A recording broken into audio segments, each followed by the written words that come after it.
लगता है फिर खो गई हो पुरानी यादों में। बचपन बीत गया है, दो बच्चों की माँ बन गई हो, पर ना जाने कौन से काट कबाड़ निकालती रहती हो हमेशा। रंजन ने उसका उपहास उड़ाते हुए कहा, रंजन, ये मेरी वे यादें हैं जिन्हें मैंने जिया है, ये काट कबाड़ नहीं है। मैं यह नहीं कहती कि अतीत की परछाइयों के साथ जियो, पर वे पल जो गुजर गए हैं वे खुशियों से भरे थे। वे बातें, वे घटनाएं जिनके बारे में सोचते ही होठों पर हंसी थिरक जाए, उनके बारे में अगर कभी कभी बात कर ली जाए तो वे जिंदगी में रंग भर देती हैं। वैसे भी किससे बात करूं? ना ही तुम्हारे पास मेरे लिए वक्त है, ना ही बच्चों के पास। इसी यादों के पिटारों को जब तब निकाल कर कुछ पल खुश हो लेती हूँ। ऐसा लगता है कि उन बीते लम्हों के साथ मैं संवाद कर पा रही हूँ। कहते कहते वह भावुक हो उठी। सेंटिमेंटल फूल्स शब्द का इजाद तुम्हारे जैसे लोगों के लिए हुआ है। शायद मुश्किल होता है ऐसे लोगों को झेलना। हर चीज़ को फायदे नुकसान से माप तोल कर रखना रंजन की आदत है। वह नौकरी करती है, इसीलिए वह उसे सह रहा है। इस बात का एहसास कराने से भी नहीं चूकता है।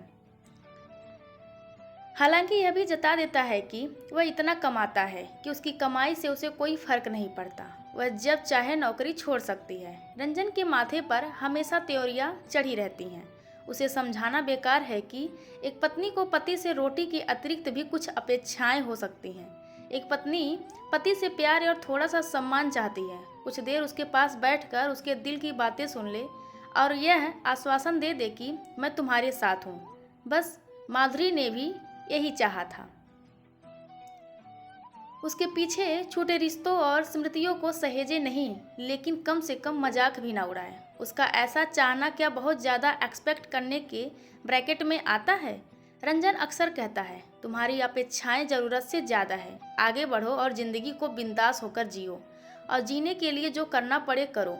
क्या हमेशा रिश्तों को जीने की बात करती रहती हो? मुझे देखो, सालों बीत गए, कभी जाता हूँ इंदौर या जबलपुर अपने भाई बहनों से मिलने।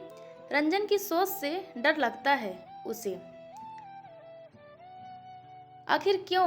रंजन ने अपने चारों ओर असंख्य जाले बुने हुए हैं, मकड़ी के जालों की तरह। तुमसे बात करने और यहाँ तक कि पास आने में डर सा लगने लगा है। एक दिन की बात निकल ही गई थी माधुरी के मुंह से। क्यों? क्या मैं कैक्टस हूँ जिसे छूने से तुम्हारी अंगुलियों में लहूलुहान हो जाएगी? समझती क्या हो अपने आप को? जब देखो यादों और रिश्तों में जीती रहती हो। जिंदगी किसी फिल्म की तरह नहीं होती है। जुड़ाव नाम की चीज रंजन में नहीं है। शादी के बाद अजीब लगा था उसका व्यवहार। यह तो नहीं कहेगी कि उसे आदत हो गई, लेकिन उन दोनों के बीच एक दीवार सी खींच गई, जिसे तोड़ने की कोशिश उसने करनी छोड़ दी है। बच्चे बड़े हो रहे हैं, इसीलिए नहीं चाहती कि घर का माहौल खराब हो। यह ठीक है कि परिस्थितियों ने रंजन को ऐसा बना दिया है, पर वह उसे कितनी बार समझा चुकी है कि अब सब कुछ बदल चुका है। उसके जीवन में प्यार और भरोसा करने वाली उसकी पत्नी है, बच्चे हैं, लेकिन वह अब भी अपने में ही सिमटा रहता है। माँ बाप के बचपन में ही गुजर जाने के बाद रंजन ने तो तकलीफें सही और रिश्तेदारों ने भरोसा तोड़ा।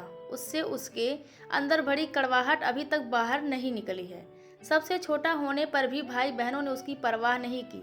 संघर्षों से लगातार जूझते रहने के कारण सेंटिमेंट्स तो क्या बचते रंजन में, सहजता भी बाकी ना रही।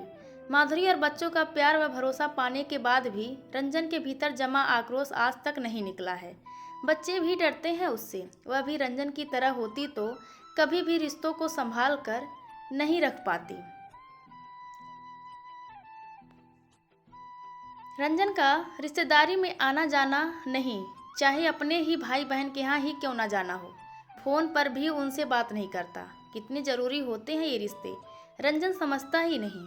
अंकिता और पारित के आपसी प्यार और तकरार को देखती है तो सोचती है कि आज एक दूसरे के बिना ना रहने वाले ये भाई बहन क्या बड़े होकर अपनी इन खट्टी मीठी यादों का मजाक उड़ाएंगे?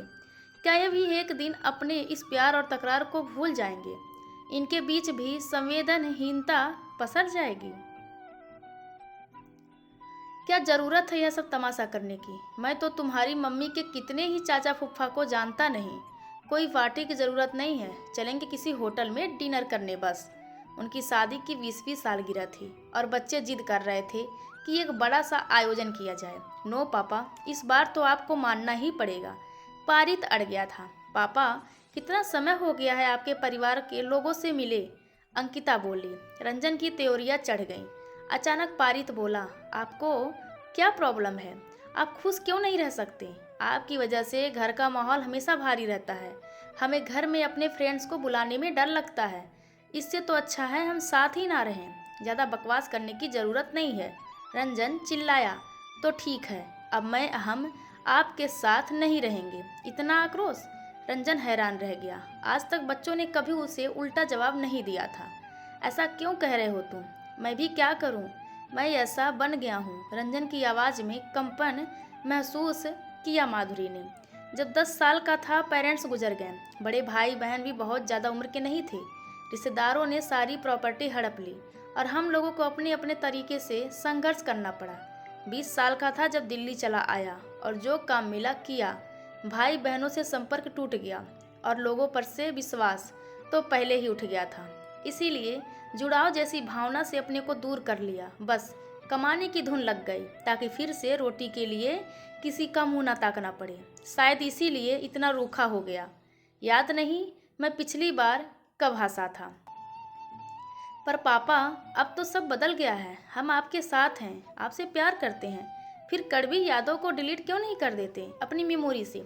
मम्मी और हम तो आपके साथ हंसना चाहते हैं, खुलकर जीना चाहते हैं। क्या बहुत ज़्यादा है आपके लिए यह सब करना? पारित और अंकिता रंजन से चिपट गए थे जाकर। पहली बार बिना किसी खौफ या हिचक के माधुरी ने प्यार भरी नज़रों से रंजन को देखा। मानो कह रही हो, रंजन जी लो आज के सुखों को। पार्टी में अपने भाई बहनों, भतीजों और रिश्तेदारों को देखते ही रंजन के चेहरे पर छाई रहने वाली तिलमिलाहट और मुझे परवाह नहीं वाली परत न जाने कहाँ गायब हो गई थी। शुरू में झिझक की हल्की सी झलक बेशक दिखाई दी थी, झुंझलाहट भी थी। आसान नहीं था उसके लिए सहज बने रहना, पर पारित और अंकिता उसके साथ ही बैठे रहे। रंजन के चेहरे पर हल्की सी मुस्कान आई। भावनाओं का समुद्र उसकी आंखों को नम कर गया। मेहमानों के जाने के बाद देर रात जब वह अपने भाई बहनों के साथ बैठा तो यादों के ना जाने कितने पिटारे खुल गए। वह इतना हंसा कि बच्चे भी हैरान रह गए। माधुरी को देखते हुए उसकी नज़रों में ढेर सारा प्यार था, वही प्यार जिसकी चाह में उसने बरसों गुजार दिए थे। माधुरी, कुछ दिनों के लिए कहीं बाहर चलें क्या? बच्चे तो अब अकेले रह सकते हैं। कितना वक्त हो गया है तुम्हारे साथ वास्तव में समय बिताए। तुम्हें ठीक से जानना चाहता हूँ, रंजन ने एक दिन उसका हाथ थामते हुए कहा। आंखों में प्यार और छुअन में सम्मान का एहसास हुआ उसे। उसने हौले से रंजन की नम आंखों को अपनी हथेलियां में रख दिया। दोस्तों, यह कहानी आप सभी को कैसी लगी कृपया कमेंट करके ज़रूर बताएं और चैनल को लाइक, शेयर और सब्सक्राइब करना बिल्कुल ना भूलें। धन्यवाद आप सबका।